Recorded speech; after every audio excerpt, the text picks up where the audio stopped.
安琪儿是一个充满活力的女孩，她性格开朗活泼，讨人喜欢。然而如今她却陷入了无法自理的困境，生活上的点滴都需要他人的帮助。她的母亲不得不在她20岁这一年重新开始教导她各项基本的生活技能。究竟是什么原因让她经历了这样的转变？接下来就为你讲述今天的故事。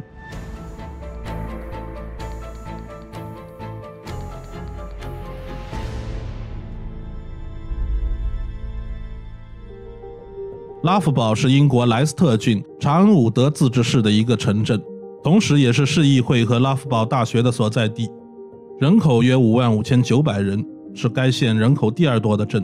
这里拥有世界上最大的铸钟厂——约翰泰勒铸钟厂。从1784年开始，在这里生产了无数著名的钟琴，其中最为有名的当属圣保罗大教堂和约克大教堂的大型钟琴。今天故事的主人公安琪儿就生活在这座美丽而古老的小镇。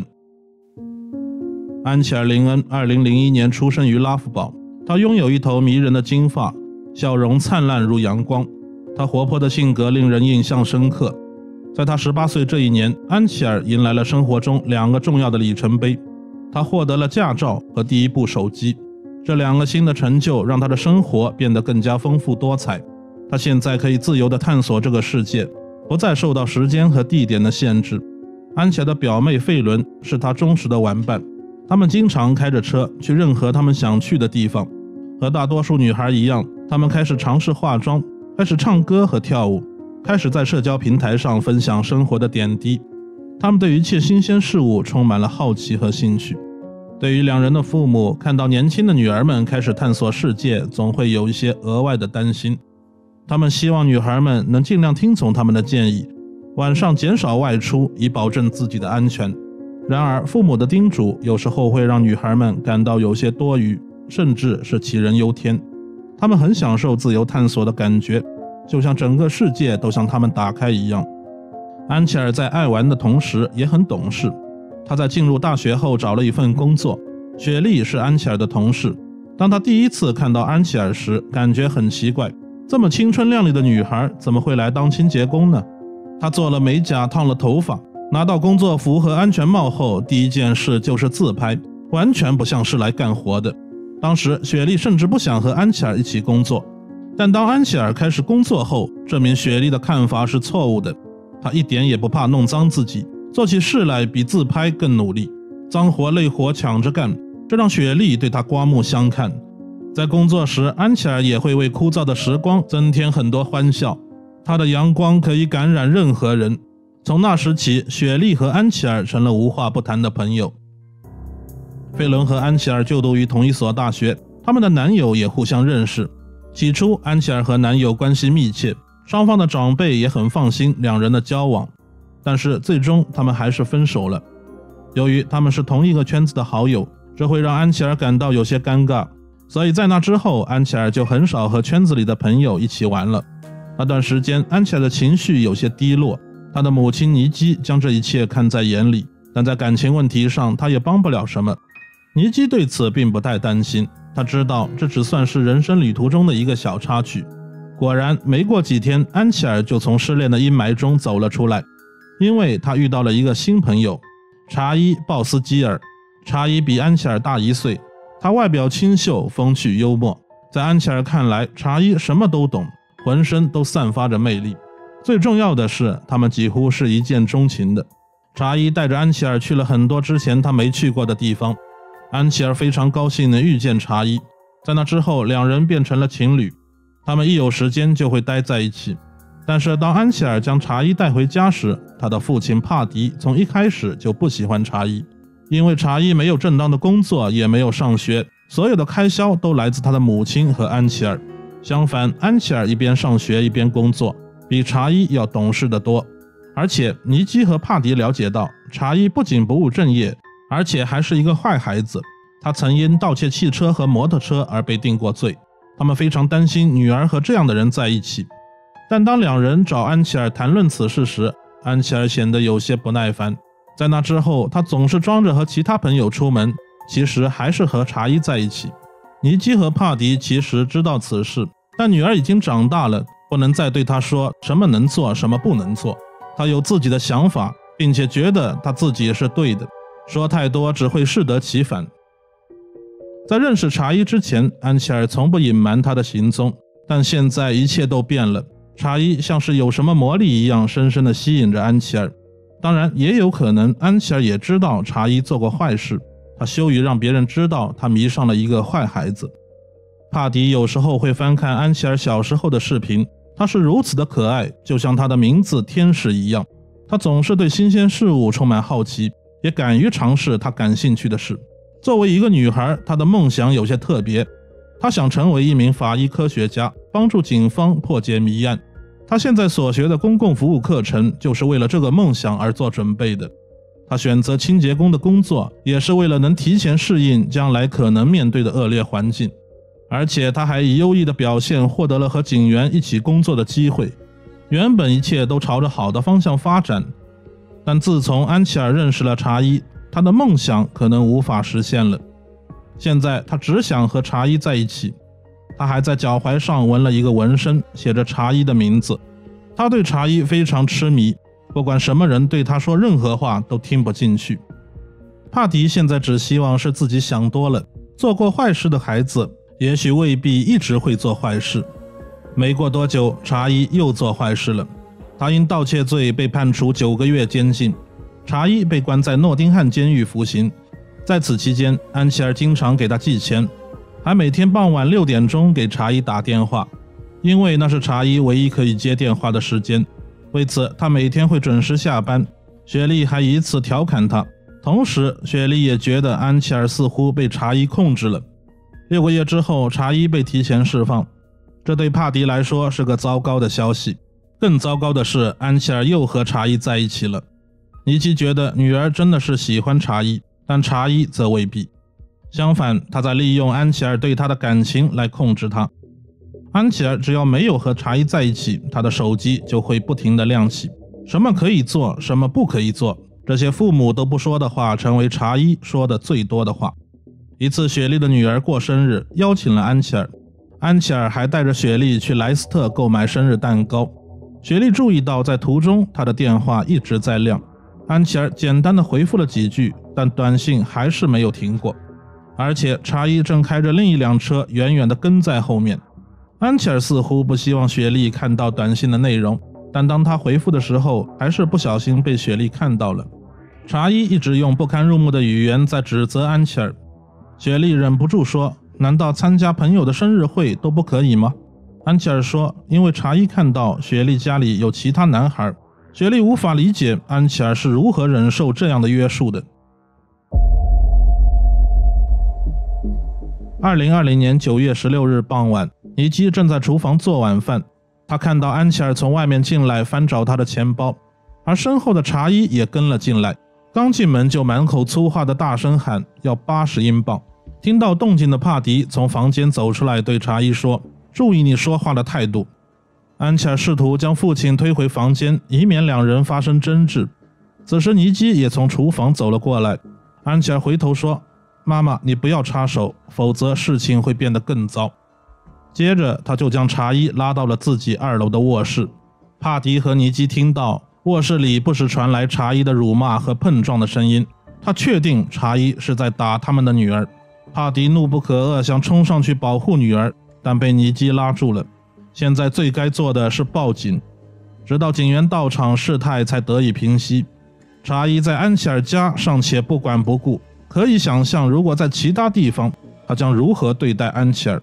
这一次，夫妻两人无论如何也不允许安琪儿再和查伊继续交往。安琪儿很苦恼，他知道父母的话是对的，但他还是爱着查伊。第二天，也就是2020年9月17日早上，雪莉接到了安琪儿的电话，说她就在雪莉的家门口。雪莉看到安琪儿穿着长袖外套，没有化妆，也没有打理头发，这可不是她所认识的安琪儿。两人进屋后，安琪儿告诉她昨晚发生的事。雪莉这才知道她为什么要穿长袖，因为她身上满是淤青。雪莉觉得作为朋友，她应该说出自己的想法。自从那次女儿生日发生的事，她就觉得查伊对安琪儿不够好，或许他们俩在一起并不合适。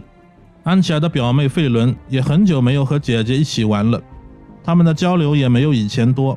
他还发现安琪儿不再像以前那样发布生活动态，偶尔在街上遇见也看不到姐姐的笑容。他觉得姐姐和茶一在一起并不幸福。发生了这么多事，所有认识茶一的人都不喜欢他。安琪儿开始审视自己的选择是否正确。此时他终于决定想要摆脱茶一。当天晚些时候，安琪儿鼓足勇气与茶一以及他的妈妈进行了一次谈话。他坦率地表示希望与茶一结束他们的关系。当时茶一并没有表现出什么异常。大约在上午10点15分左右，茶一的好友罗科开车载着他们俩将安琪儿送回了家。但当安琪儿下车并穿过马路折返走回来时，茶一从身后抱起他，然后将他塞进了车里。道路监控画面记录下了这一过程。当安琪儿再次出现时，已经躺在 A6 高速公路上，他是从时速将近100公里的车上掉下来的。安琪儿的头部遭到了巨大的伤害。尼基在事后曾多次来到发现安琪儿的地方，在这里他能感同身受地体会到女儿当时的痛苦和无助。有目击者描述，他看到一个女孩像皮球一样在道路中央滚动。尼基清晰地记得在诺丁汉女王医院的 ICU 看到安琪儿的情景。几小时前还一切正常的女儿当时已经面目全非，她的半边头发被剃掉，头上有一条深深的裂口，身上有很多仪器。尼基当时根本无法控制自己的情绪。史密斯是安琪儿的主治医生，从 CT 图像可以看出安琪儿的头骨已经断裂，是何等冲击才能造成这样的伤害。他直白地告诉尼基和帕迪，安琪儿很有可能无法存活。现在尼基和帕迪所能做的就只剩下不去触碰那些医疗设备。帕迪在女儿出事后，每周4都会来女儿以前经常来的天主教堂为女儿祈祷。他确实知道茶一不好，但没想到会发生这样严重的事。作为父亲，他很内疚，没能保护好女儿。当安琪儿能再次睁开双眼时，一家人都非常高兴。安琪儿的恢复速度令人惊叹，她摆脱了呼吸机，身上的仪器也越来越少。即使她仍然很虚弱，但这已经算是奇迹了。与此同时，茶一在被警方逮捕后，他的母亲58岁的诺里斯接受了记者的采访。他说，当天安琪儿和茶一在谈论关于分手的事。茶一控制欲确实比较强，但他的儿子不是坏孩子。这些回答令茶一很生气，他从看守所打电话给他的母亲，并在电话里粗鲁地指责他的母亲。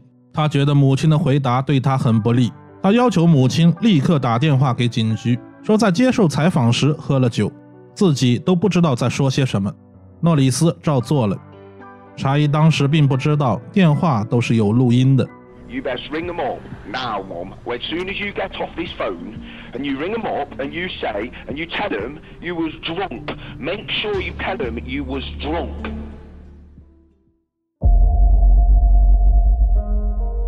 茶一在接受审问时始终坚称事情与他无关，他抱起安琪儿只是在和他玩闹，他没有将他推下车，他是在后视镜里看到安琪儿不知何故掉到了马路上。他和安琪儿的关系也没有到分手的地步，母亲诺里斯是在胡说八道。当时开车的科罗也一口咬定自己什么都不知道，当时他只是在开车。但是帕迪和尼基绝不相信安琪儿会自己跳下车或不小心掉下车，他不是小孩子了。安琪儿肯定知道从时速100公里的车上掉下去是什么后果，即使迫不得已，他至少也会选择在转弯减速时，或者在有草地、泥土地时跳车。退一万步说，如果安琪儿是迫不得已，那原因也一定是在茶一，因此茶一一定与此事有关。现在的问题是，当时车上到底发生了什么？除了茶一和罗科外，就只有安琪儿知道。可是他还无法开口说话，在这样的情况下，想要指控茶一非常困难。检方律师杰利米·简斯认为，可以确认茶一指使母亲作伪证，这是妨碍司法公正。监控录像可以证明茶一涉嫌绑架安琪儿，至于是否将安琪儿推下车，则很难举证。而且在外人甚至是陪审团看来，两人是情侣关系，就算发生争执，也是两人都有责任。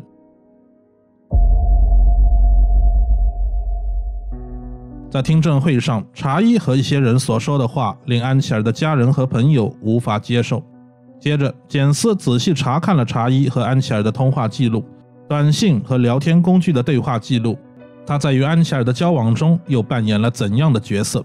在针对查伊的庭审中，尼基和帕迪听到了很多之前从未听说过的事情。他们在中途走出了法庭，因为这些话令他们感到难过。在法庭上，简斯截取了部分查伊对安琪儿以及他母亲说过的话，这很能说明问题。